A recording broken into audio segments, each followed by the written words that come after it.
We are here at Prime Media's offices at 5 Gwen Lane this morning, and we are ready for the first public event of the Human Library. The Human Library hosts events where people can come and instead of a book, read a person. Our volunteers offer their personal experiences where you can ask them about their title, and they're really open for people to ask them any question that they might have not necessarily have felt safe or felt is too insensitive to ask in a public space. I believe that it is creating awareness, awareness about certain stereotypes. We attempt to break down stigmas and stereotypes that people have by actually putting a human touch behind it, and ultimately give people a more broader outlook on life and not just to judge people. It is an amazing way to get the opportunity to talk to people that you would not otherwise have the opportunity to. I came here to find out on what is happening here, to find out what we can do. I found it very interesting. I think the event is much needed. I'd love to see it grow and become much bigger, because people really need to learn about others.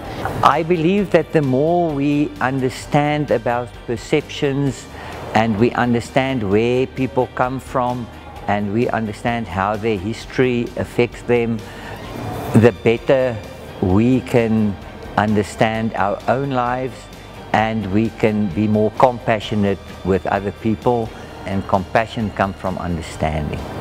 I found it very nice about this one because it's one-on-one.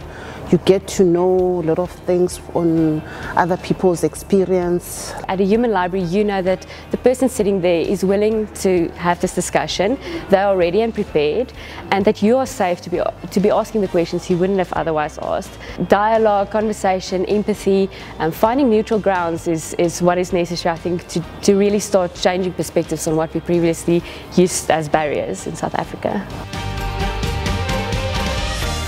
I've spoken to some of the books, and what they say is, as much as it's a process for them, it's a process for the readers.